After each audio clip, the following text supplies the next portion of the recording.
তুই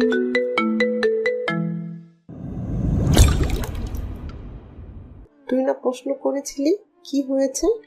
সবচেয়ে সত্যি কথাটা আজ তোকে বলবো।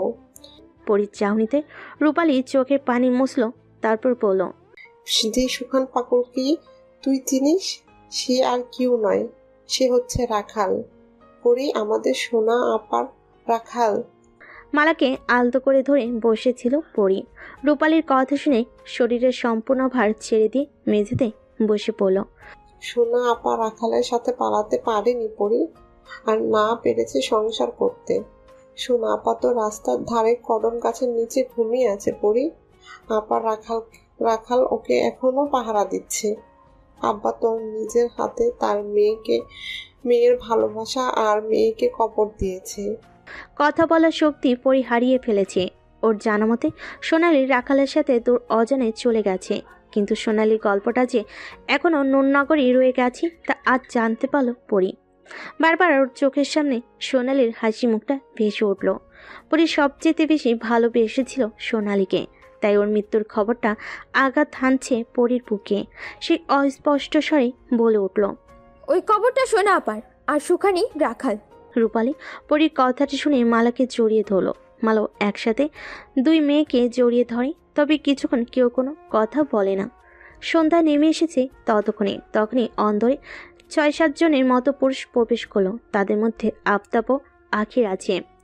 আফতাবকে দেখে মালা পরীকে শক্ত করে জড়িয়ে ধরল, চিৎকার করে বলে, দোহাই লাগে আপনার, আমার পরিলে সাইরা দেন।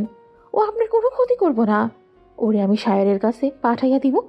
ও কোনোদিনও এই গ্রামে আসবো না। তোর মেয়েকে ছেড়ে দেই, আর ও আমাদেরকে শেষ করুক। আমি কি আর ভুল করি? আফতাব হুকুম করলো পরীকে দৌড়ি দিয়ে বাঁধতে। পরী শুধু হতবিহ্বল হয়ে সব দেখতে লাগলো। ওর নিজেরই পিতা ওকে মারার জন্য লোক এনেছে, কিন্তু ওর অপরাধটা কি? মালা শক্ত করে পরীকে ধরে আফতাবের কাছে অনুরোধ করছে। রূপালী বাবার পা ধরে মাপ চাইছে বারবার। দুজন লোক এগিয়ে এসে মালা থেকে পরীকে ছাড়িয়ে নিল, তারপর হাত দুটো দড়ি দিয়ে শক্ত করে বাঁধলো। বাধা দিল না পরী। সে একবার মালাকে দেখছে, আরেকবার রূপালীকেও ও আফতাবকে।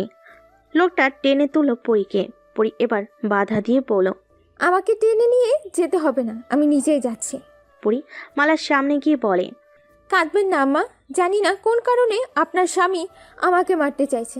আজ তো সব উত্তর আমি পেয়ে যাব। আমি আসি। যাওয়ার আগে পরী রূপালীকে ওর নেকআপটা নামিয়ে দিতে বলে। রূপালী তাই করে এবং জড়িয়ে ধরে পরীকে। লোকগুলো সময় না দিয়ে পরীকে নিয়ে গাড়িতে তোলে। গাড়ি থেকে নামার পর পরী বুঝতে পারে এটা ওদের বাগান বাড়ি। বড় বড় পাঁচিল দেওয়া চারপাশে, বাইরেও কড়া পাহারা। ভেতরে সাধারণ কারোর ঢোকা নিষেধ। পরী এও বুঝতে পারল যে আজ এই বাড়ির ভেতর ওর থেকে জীবিত ফেরা অসম্ভব। ভাড়া ক্লান্ত মন নিয়ে ভেতরে পা রাখি পরী। একটা ঘরে নিয়ে যাওয়া হলো পরীকে, তারপর একটা চেয়ারে বসিয়ে দেওয়া হলো। পরী চারিদিকে চোখ বোলায়। ঘরটাতে একটা লম্বা টেবিল আর কয়েকটা চেয়ার ব্যতীত আর কিছুই নেই। নিশ্চুপ রইল পরী। লাঠির ঠকঠক শব্দে চোখ তুলে সামনে তাকালো পরী। নওশাদকে সামনে দেখে অবাক হলো না। সবচাইতে অবাক হওয়ার কথা হলো ওর বাবা ওকে মারতে চায়, সেখানে নওশাদ কি? নওশাদ চেয়ার টেনে পরীর মুখোমুখি বসলো, হাতের লাঠিটা মেঝেতে রাখলো, তারপর পরীর দিকে তাকিয়ে হেসে বলল, বাহ, এখনো দেখেছি মুখটা ডেকে রেখেছ। রূপটা কি শুধু শায়েরকে দেখাবে? আমিও তো অপেক্ষা করছি। আমাকে একটু দেখাবে না? না থাক, একটু পর আমি এমনিতে দেখতে পাবো। তোমার লাশটা তো আমাকেই কবর দিতে হবে। পরীকে চুপ করে থাকতে দেখে নওশাদ মাথা চুলকে বলল, সাহসী পরী, আজকে চুপ কেন? খুন করবে না? সুশীলকে তো এক নিমিষেই শেষ করে দিলে। সাহস আছে তোমার, কিন্তু তোমার বড় বোন সোনালীর খুনিকে শাস্তি দিবে না? শুধু সোনালীর খুনি কেন, পালক আর বিন্দুর খুনিকে শাস্তি দিবে না? পরী সোজা হয়ে বসে বলে, পালক, ডাক্তার আপা পানিতে ডুবে মরেনি? ঘর কাঁপিয়ে হাসি নওশাদ বলে, তুমি কি বোকা পরী? কিছুই দেখছি জানো না। ঠিক আছে, আমি সব বলছি। অন্তত মরার আগে তোমার সব জানার অধিকার আছে। পালকের কথা পরে বলি, আগে আসি বিন্দুর কথায়। বিন্দুর মৃত্যুর রহস্য কিছুটা তো জানা তোমার। পরী বসা থেকে গর্জে উঠে বলে, কারা মেরেছে বিন্দুকে? কারা নয়, বলো কে মেরেছে? কে মেরেছে জানো? সম্পান মাঝি। মিথ্যা কথা। সম্পান মাঝি আমার বিন্দুকে ভালোবাসতো, সেজন্য সে আত্মহত্যা করেছে। এবার নওশাদ আরো হাসতে লাগলো, যেন কোনো কৌতুক বলেছে পরি। হাসি থামিয়ে সে বলে, ও আচ্ছা, সম্পান আত্মহত্যা করেছে বুঝি? পরির সামনে দিয়ে কেউ একজন ঢুকলো ঘরটাতে। হাতে থাকা ব্যাগটা থেকে ছোট ছোট কতগুলো ছুরি বের করে লম্বা টেবিলে রাখলো। তারপর কতগুলো বড় বড় ছুরি রাখে। পরি ঘাড় ঘুরিয়ে লোকটিকে দেখতে লাগলো। কালো মুখোশধারী লোকটা ঠিক পরির স্বপ্নের মতো। অস্ত্রগুলো ও সেই রকম লাগছে পরির, কিন্তু শায়রের জায়গায় পরি নিচে বসা। হঠাৎই শায়রের কথায় ভীষণ মনে পড়ল পরির। আর যদি সে মারা যায় তাহলে শায়র বাঁচবে কিভাবে? সেও কি পাগল হয়ে যাবে রাখালের মতো? কোন অবস্থা হবে শায়রের? ভাবতেই অস্থিরতা কাজ করছে পরির ভেতর। মৃত্যু নিয়ে তার ভয় নেই, কিন্তু শায়রকে নিয়ে সে চিন্তিত। স্বাগতম জমিদার কন্যা পরি, আপনাকে তাসের ঘরে স্বাগতম। আবারও পরিচিত কণ্ঠস্বর শুনে চোখ বন্ধ করে ফেলে পরি। কবি এগিয়ে এসে চেয়ার টেনে নওশাদের পাশে বসলো। পরীকে চোখ বন্ধ করে থাকতে দেখে সে বলে উঠল, ভয় পেলে নাকি পরি? ভয় পেও না, তোমাকে ধারালো অস্ত্র দিয়ে মারবো না, শুধু শ্বাসরুদ্ধ করে মেরে ফেলবো, ব্যাস। বেশি কষ্ট তোমার হবে না। কবিকে থামিয়ে নওশাদ বলল, আরে ভাই থামো, আগে পরীকে সব সত্য জানাতে দাও। মরার আগে সব জানা পরীর দরকার তো। নওশাদ পরীর দিকে তাকিয়ে হাসলো, বলল, আমি যেন কি বলছিলাম? হ্যাঁ, সম্পান। না থাক, শুরুটা শুরু থেকেই করি তাহলে। লম্বা শ্বাস নিল নওশাদ, তারপর বলতে শুরু করে, শুরুটা হোক ফুলমালাকে নিয়ে, মানে তোমার মা। তোমার কাকা তোমার মায়ের সাথে আদৌ কি করেছে তা আমার জানা নেই, তবে এটা জানি সে মোটেও ভালো কাজ করেনি। আসলে বলো তো কি, নারীর সৌন্দর্য সব থেকে বেশি আকৃষ্ট করে পুরুষকে, যেমনটা ফুল আকর্ষিত করে নারীকে। দুটো একই হলো। তোমার বাবা তোমার মায়ের ওই সৌন্দর্যে মোহিত হয়ে বিয়ে করে গড়ে তোলে। ভোলাবালা মেয়েটাকে যেভাবে ঘোরাতো ঠিক সেভাবেই ঘুরতো। তোমার মায়ের এই সৌন্দর্য তার কাল হয়ে দাঁড়ালো। সেই কাল আর কেউ নয়, স্বয়ং তোমার কাকা। কিন্তু মানতে হবে, তোমার মা ঠিকই নিজেকে বারবার বাঁচিয়ে নিয়েছিল। এটা তোমার আর রূপালী ভাবির চোখে না পড়লেও সোনালির চোখে ঠিকই ধরা পড়তো। তখন তোমরা ছোট ছেলে, বিদায় কিছু বুঝতে না, তবে সোনালি বুঝতো। তাই সে বারবার আক্রমণাত্মক হয়ে উঠত। এমনকি তোমার কাকাকে অনেকবার মারার চেষ্টাও করেছিল। আর তোমার বাবা সব জেনেও এর কোনো প্রতিবাদ করতে পারতো না, কেননা তারা দুজনেই মরণ নেশে আসক্ত হয়ে আছে। সেটা পরে বলবো। এখন আসি সোনালির কথায়। কোমল মেয়েটার মৃত্যুটা যে ভয়ানক ছিল পরি। নওশাদকে এবার কবির থামিয়ে দিল। সে হেসে বলল, আমার সোনালির গল্পটা আমিই বলি, তুই থাম। চমকালো পরি। আমার সোনালি বলতে কি বোঝাতে চাইছে কবি তা বোঝার চেষ্টা করলো। কবি সে বুঝতে পারছে না। পরীকে চিন্তিত দেখে কবির বলে, আরে পরি, এত ভাবছো কেন? আমি তো সবই বলছি। আমার সোনালি বলেছি কেন জানো? কারণ সোনালির সাথে আমার বিয়ে ঠিক করেছিল তোমার বাবা, কিন্তু সে তো পালিয়ে গেল। মনটা আমার ভেঙে গিয়েছিল তখন। সোনালির জন্য খুব কষ্ট হচ্ছিল এই বুকে। বুকে হাত দিয়ে কানার অভিনয় করে কবি। ঘৃণায় মুখ ফিরিয়ে নিল পরি। বলল, আসল রূপটা যখন প্রকাশে এনেই ফেলেছেন, তাহলে এত ভনিতা না করে সব বলে ফেলুন। ঠিকই বলছো, তবে কি বলো তো, সোনালি না বড্ড বোকা ছিল, তাই তো ধরা পড়ে গেল। তারপর কি হলো জানো পরি? রাখালকে ইচ্ছা মতো মারলো তোমার বাবার গোলামরা, সাথে আমিও ছিলাম। আমার মনের মানুষকে আমার থেকেই যে কেড়ে নিল, তাকে কিভাবে এমনি এমনি ছেড়ে দেই? সোনালীকে তোমার বাবাই নিজের হাতে গলা টিপে হত্যা করেছিল। সেদিন আমি আর নস্যাদের হাত পা চেপে ধরেছিলাম শুধু। তারপর আমার আর নস্যাদের উপর দায়িত্ব পড়ে সোনালীকে কবর দেওয়ার।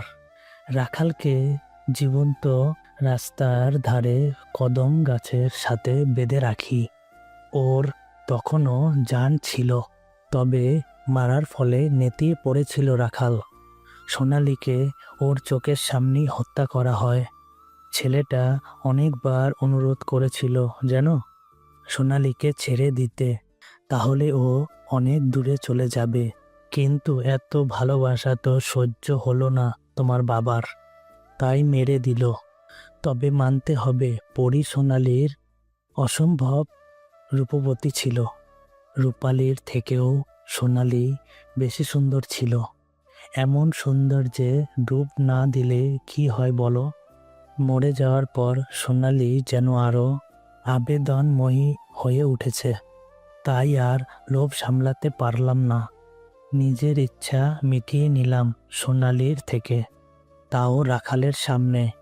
কিন্তু সে দেখা ছাড়া কিছুই করতে পারেনি, বেচারা রাখাল। তবে নস্বাদও কিন্তু সেদিন সোনালীকে ছাড় দেয়নি। যাকে এত ভালোবাসলো তাকে না পাওয়ার বেদনা, সে পাগল হয়ে গেল রাখাল। তারপর রাখালকে পদ্মার ওপারে রেখে এলাম, যাতে সবাই এটা জানতে পারে সোনালী রাখালের সাথে পালিয়ে গেছে। কিন্তু রাখাল পাগল প্রেমিক হয়ে মরা মেয়েটার টানে ফিরে এলো। তবে ওর চেহারা চেনার উপায় নেই, জঙ্গলে ভরে গেছে পুরো মুখে। কবির আর নওশাদ হাসছে, পরীর চোখ থেকে জল পড়ছে, ঠোঁট কামড়ে রাগ দমন করার চেষ্টা করছে সে। হাতের বাঁধন এই মুহূর্তে খোলা থাকলে সে এখনই দুটোকে শেষ করে দিত। পরক্ষণেই মনে হলো ওর পা দুটো তো খোলে আছে, তাই সর্বশক্তি দিয়ে নওশাদের বুক বরাবর লাথি মারতে চেয়ার থেকে সে পড়ে গেল। কিন্তু কবিরকে লাথি মারতে ধরতেই কবির পরীর পা ধরে ফেলে এবং দড়ি দিয়ে পরীর পা দুটো বেঁধে ফেলে। নওশাদকে টেনে তুলে আবারও চেয়ারে বসায়। পরী চিৎকার করে বলে, কাপুরুষের দল, একটা মেয়ের সাথে লড়াই করার জন্য এত মানুষ এসেছিস, ভয়ে তার হাত পা বেঁধে ফেলেছিস। সাহস থাকলে হাত পা খুলে দে। রাগে ফুঁসছে পরী, জোরে জোরে শ্বাস প্রশ্বাস ওঠানামা করছে ওর। খুনের নেশা ধরে গেছে। নওশাদ চেয়ারে বসলো। শালির দম আছে, ইচ্ছে করছে সব জাল মিটিয়ে দেই। আমাদের জন্য বিপজ্জনক বলেই জমিদার ওকে মারতে বলেছে। একটু পর কথা বলার মতো অবস্থায় থাকবে না। রাগটা নওশাদেরও বেড়ে গেল, কিন্তু কবির ওকে থামিয়ে বলল, তুই থাম, পরীকে তো একটু পরেই পাওয়া যাবে। যদি পুরুষত্ব দেখাতে হয় তাহলে আমার হাত খুলে দেখা। কবির আদুরে স্বরে বলে, নয়, বাঘিনীকে সব সময় খাঁচায় বন্দি করে রাখতে হয়, না হলে যে আক্রমণ করে বসে। তুমি জানো না বুঝি? মুখ ফিরিয়ে নিল পরী। ওর চোখ ভরা ঘৃণা। আজকে যদি পরী কোনোরকম বেঁচে ফেরে তাহলে এদের একটাকেও ছাড়বে না। নিজের জীবন যায় যাক, অন্তত 2-4টাকে শেষ করে শান্তি পাবে তো। কিন্তু এখান থেকে বাঁচবে কিভাবে পরী? মনে মনে সে প্রার্থনা করতে লাগলো আলো যেন এই শয়তানের শাস্তি দিতে ওকে বাঁচিয়ে রাখে। কবি নিজের চেয়ারটাতে বসে পড়ল, পরীর দিকে তাকিয়ে বলতে লাগলো, একটুতেই উত্তেজিত হলে চলবে পড়ি? আরও অনেক কিছু শোনা বাকি তো তোমার। রূপালীর কথা তো এখনো বললামই না। কবি নিজের চেয়ারটা টেনে পরীর আরেকটু কাছে গিয়ে বসে, তারপর বলে, রূপালীর জন্য তো তুমি সুশীলকে মেরেছিলে, তাতে কোনো সমস্যা নেই। কিন্তু সুশীলের হাতে রূপালীকে তোমার কাকা তুলে দিয়েছিল। তিনি চিঠি পাঠিয়েছিল রূপালীর কাছে। তিনি খুব ভালো করেই রূপালীর আর সিরাজের সম্পর্কে কথা জানতেন, তাই সুশীলের সাথে চুক্তি করে তিনি সব করেছিলেন। আর তারপর তোমার হাতেই সব শেষ। আমরাই সুশীলের লাশটা গায়েব করেছিলাম অন্দর থেকে। যেহেতু মহিলাদের বের হওয়া নিষেধ, তাই তোমার 2 মা আর কাজের লোকেরা আমাদের চিনত, কিন্তু তোমরা 3 বোন চিনতে না আমাদেরকে। তোমার কাকা আখিরের হাত আছে এইখানটা। এই কথাটা তুমি জানতে পারলে রূপালী, আর আমার বিয়ের দিন, এবং সেদিনই তুমি তাকে আঘাত করে বসলে। মরতে মরতে সে বেঁচে গেল। তোমার জহুরি নজর থেকে সে বাঁচল না। বারবার তুমি তাকে মারার পরিকল্পনা করলে, কিন্তু বরাবরের মতোই ব্যর্থ হলে। সের জন্যই এখনো তোমাকে বাঁচিয়ে রাখা। আর যাবে না মরতে, তোমাকে হবেই। সাপকে যতই দুধ কলা খাওয়াও না কেন, সে ছবল দেবেই। তোমার বাবা বেশ বুঝেছে। যদি তুমি কোনোদিনও জানতে পারো যে সোনালির মৃত্যুর কারণ তিনি, তাহলে তাকে মারতে তোমার দ্বিধাবোধ হবে না। এর জন্যই বারবার তোমাকে মারার পরিকল্পনা সে করেছে। আর বিন্দুকে কে মেরেছে সত্যি করে বলুন।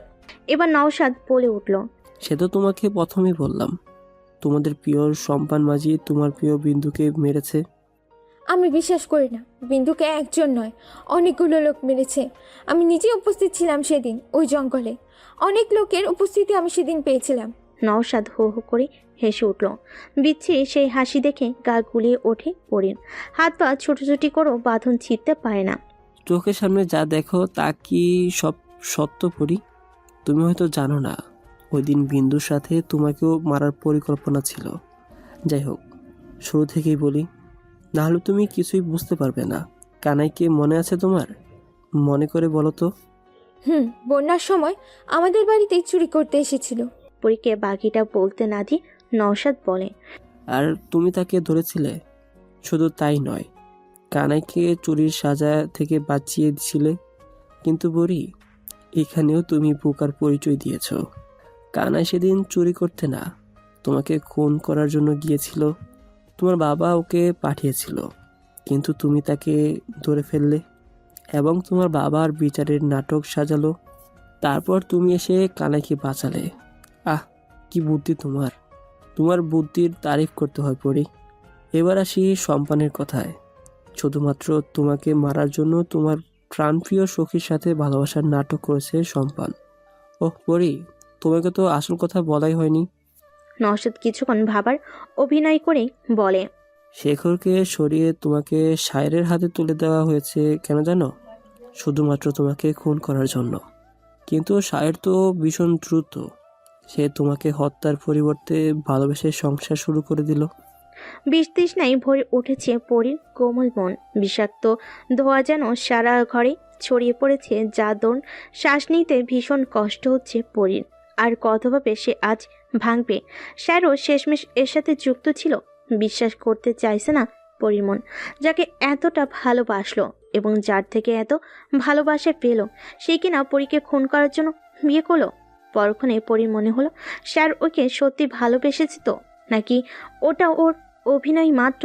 স্যারের কথা ভেবে কেঁদে উঠল পরী। নিজেকে আর দমন করা ওর পক্ষে সম্ভব নয়।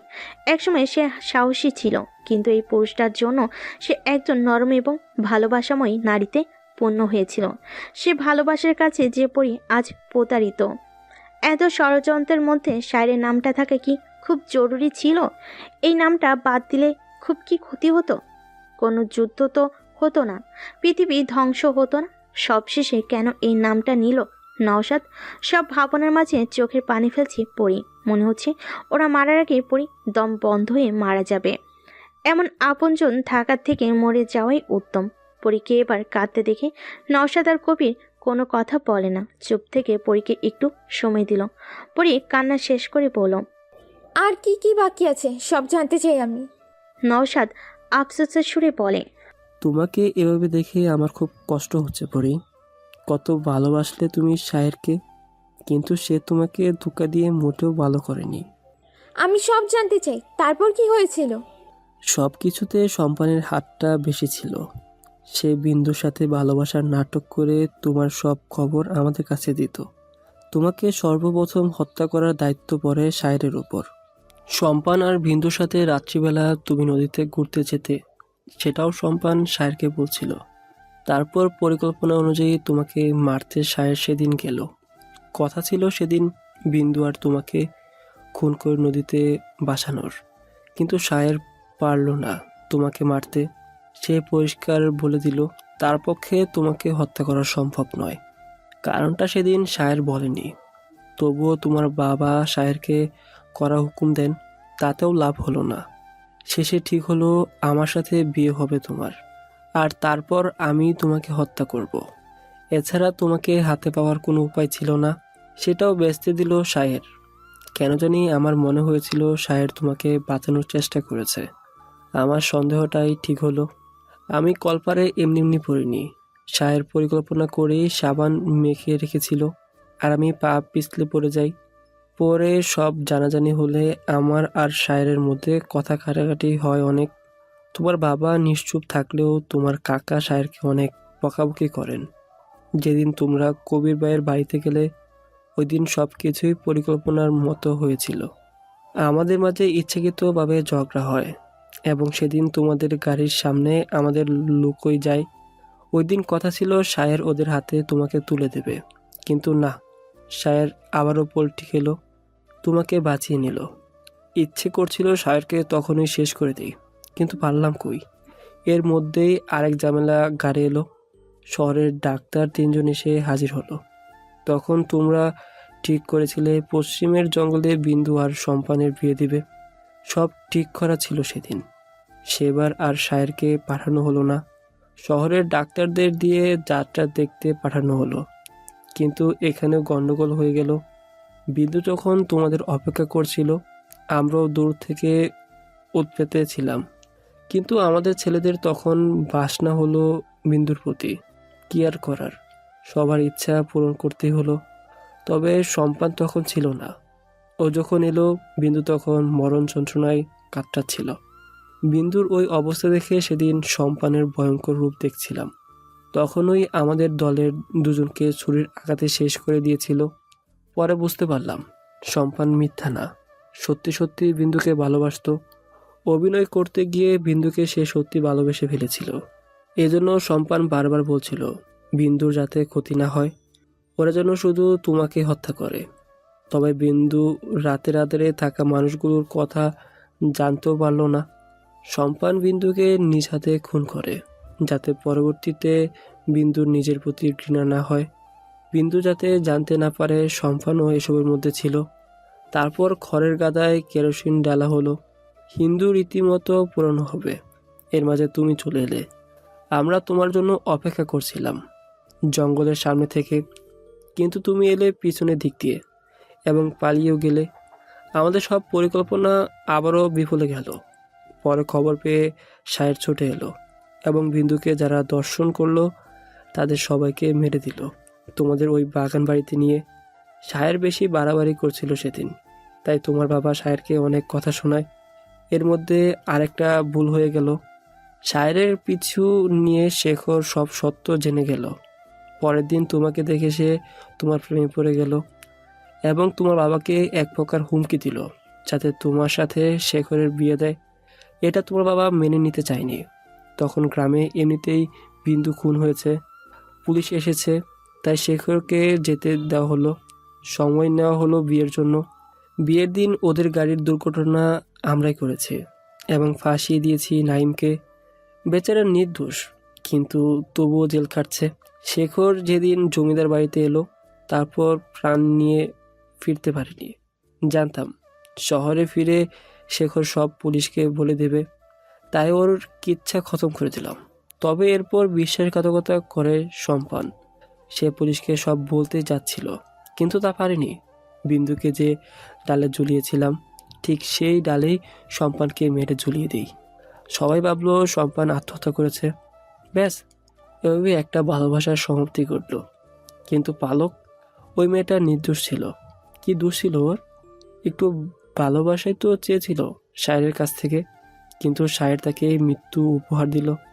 কানাইকে মারার পরিকল্পনা করেছিল সেদিন শাহের, কেননা তোমার প্রতি কৃতজ্ঞ হয়ে কানাই উতলেতে ছিল। সময় মতো তোমাকে সব সত্য বলে দেবে, তাই সত্য গোপন করতে কানাইকে মারার কথা চলছিল। ওই দিন পালক সব শুনে ফেলে, তবে সেও শেখরের মতো ফায়দা উঠালো। শায়েরকে বলল ও যদি পালককে বিয়ে করে তাহলে কাউকে এই সত্যি বলবে না। শায়েরের আবার মাথা গরম ছিল খুব। তোমাকে খুন করতে না পারায় সেদিন অনেক কথা শুনতে হয়েছিল ওকে। তাই মাথা গরম করে শায়ের নিজ হাতে পালককে পানিতে চুপিয়ে মেরে ফেলে। কিন্তু সমস্যা হলো যখন জানতে পারলাম পালক সাঁতার জানতো, তাই আমরা আগেই পালকের বাবা মায়ের কাছে যাই এবং তাদের হুমকি দিয়ে মুখ বন্ধ করি। কিন্তু কতদিন আর ওদের চুপ করানো যায়, তাই তাদেরকেও মরতে হলো। আমি তখন সচল ছিলাম, তাই খুনগুলো আমি করি। জানো তো পরি, শায়েরের থেকে খুন করার নেশা আমার অনেক বেশি। রক্ত দেখার মজাই আলাদা। শায়েরের সাথে তোমার বিয়ে দেওয়ার কোনো কথাই ছিল না, কিন্তু শায়ের নিজেই বিয়ের দিন বলে সে তোমাকে বিয়ে করবে এবং ওর গ্রামে নিয়ে গিয়ে হত্যা করবে। আমি বিশ্বাস করিনি ওর কথা। তোমার বাবাকে বারণ করেছিলাম, কিন্তু তিনি শুনেননি। বিয়ে দিয়ে ওই রাতেই তোমাদের পাঠিয়ে দিল নবীনগর।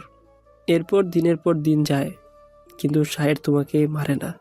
অনেক চিঠি যায় শায়েরের কাছে, সে উত্তর দিত না। শেষ চিঠি পেয়ে শায়ের এখানে আসে এবং বলে দেয় সে তোমার সাথে থাকতে চায়। আমাদের সাথে সে আর কাজ করবে না। আমাদের ধোঁকা দিয়ে শায়ের তোমাকে নিয়ে সুখে থাকবে, এ তো মানা যায় না। তাই জুম্মানকে দিয়ে মিথ্যা বলে তোমাকে এখানে আনলাম এবং আজ তোমাকে মরতে হবে পরি। শায়েরকে শাস্তি দিতে হলে তোমাকে মরতে হবে। আমি জানি শায়ের নিজ থেকে তোমাকে আমাদের হাতে তুলে দেবে না, তাই ছল চাতুরির আশ্রয় নিতে হলো। পরি চোখ বন্ধ রেখে সব শুনছিল এতক্ষণ। এখনো চোখ খুলছে না সে। মনে হচ্ছে চোখ খুলে শায়েরকেই দেখতে পাবে এবং শায়ের এসেই ওর গলায় ছুরি চালিয়ে দিবে। পরি সেই মৃত্যুটা মেনে নিতে পারবে না। বিন্দুকে এই মুহূর্তে মনে পড়ছে, না জানি ওই রাতটা ওর কিভাবে কেটেছে। নিজের প্রিয় মানুষটার খারাপ রূপটা দেখে মরতে পারেনি বিন্দু, কিন্তু পরি তো শায়েরের আসল রূপটা জেনে গেছে। মরতে ওর ভীষণ কষ্ট হবে। পরি চোখ খুলে নওশাদের দিকে তাকিয়ে বলল, আমার হাতের বাঁধন খুলবেন না। আমাকে মারার সময় ভুলেও আমার হাতের বাঁধন খুলবেন না, তাহলে আমার মৃত্যুর সাথে সাথে আর কার মৃত্যু হবে তা বলা মুশকিল। বাহ, তোমার তেজ দেখছি বেড়েই গেছে। তোমাকে তো ছাড়া যাবে না। নস্যাৎ, চল এখন। পরীকে পরপারে পাঠানোর সময় এগিয়ে আসছে। নওশাদ লাঠির ভর দিয়ে দাঁড়িয়ে পড়ল। খোঁড়াতে খোঁড়াতে সে চলে গেল। কবিরও চলে গেল। আর কিছু জানানো নেই পরীকে। এখন এখানে না থাকাই ভালো। পরীকে একা ছেড়ে দিল ওরা। আফতাব আর আখির বাগান বাড়িতে এসে পৌঁছাল মাত্র। ওদের জন্যই সবাই অপেক্ষা করছিল। আফতাবের হুকুম না পাওয়া পর্যন্ত পরীর গায়ে ফুলের টোকাও কেউ দিতে পারবে না। বাইরে কড়া পাহারা। বাগান বাড়িটার চারপাশে জঙ্গলে আবৃত। আশপাশে কোনো ঘরবাড়ির নিশানাও নেই। তাছাড়া মোগল আমলের এই বাড়ির ভেতরে কোনো শব্দ শোনা কারোর পক্ষে সম্ভব না। আফতাব আসতেই কবির এগিয়ে এলো, বলল, যা করার তাড়াতাড়ি করতে হবে। পরীকে দিয়ে বিশ্বাস নেই। ওই মেয়েটা চতুর বেশি। কি জানি কখন আমাদের উপর আক্রমণ করে বসে। ডাক্তার আসতে এসে একটু সময় লাগবে, তাই আমাদের অপেক্ষা করতে হবে। নওশাদ গর্জে উঠে বলল, হোক দেরি, আগে পরীক্ষা শেষ করে দিই, তারপর ডাক্তার আসুক, সমস্যা নেই। বেশি বুঝো না তুমি। আগে ডাক্তার আসুক, পরে সমস্যা হলে তুমি সামলাবে। আপনি এখনো আমার কথা শুনছেন না। আমার কথা শুনলে আজ এই দিন দেখতে হতো না। পরীকে আরো আগেই শেষ করে দিতাম। এই খোড়া পা নিয়ে কি করবে তুমি? চুপচাপ বসে থাকো। অপমানিত হয়ে নওশাদ চুপ করে গেল। আফতাব প্রায়ই এই কথা বলে অপমানিত করে ওকে, কিন্তু এর জন্যই তো নওশাদের কোনো দোষ নেই। শায়েরের জন্য সব হয়েছে, তাই ওর ক্ষোভ এখনও রয়ে গেছে। নিজেদের মধ্যে ঝগড়া করলে ক্ষতি হবে, তাই আফতাব সবসময় সবাইকে শান্ত রাখার চেষ্টা করে।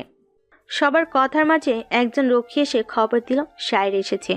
মুহূর্তে সবার চোখে মুখে আতঙ্ক দেখা দিল। এত তাড়াতাড়ি তো শায়েরের আসার কথা না। সে ব্যবস্থা আফতাব করে রেখেছে, তাহলে শায়ের এখানে পৌঁছালো কিভাবে তা ভেবে পাচ্ছে না। নওশাদ রেগে আগুন। সে বলল, এজন্যই বলছিলাম সব তাড়াতাড়ি করতে, সব কিছু বিফলে গেল। কবির ছুট লাগালো পরীর কাছে, দইটা নিয়ে ফাঁস লাগালো পরীর গলাতে। হঠাৎই কবিরের এহেম কাণ্ডে অবাক হলো না পরী। মৃত্যুর জন্য সেও প্রস্তুত ছিল, কিন্তু কয়েক সেকেন্ডের ব্যবধানে শায়ের সেখানে প্রবেশ করে এবং কবিরকে এলোপাতাড়ি ঘুষি মারতে থাকে। কয়েক মুহূর্ত কি হয়ে গেল পরী বুঝে উঠতে পারল না। গলায় ফাঁস লাগার আগেই শায়ের থেকে বাঁচিয়ে নিয়েছে। শায়ের টেবিল থেকে একটা ছুরি এনে চেপে ধরে কবিরের গলায়। চোখ তুলে শায়েরের চোখে চোখ রাখে কবির, যেন আগ্নেয়গিরির লাভা ওর চোখে। কবির বুঝলো এই মুহূর্তে যদি শায়ের ওকে শেষ করেও দেয় কেউ ওকে পিছু বলতে পারবে না।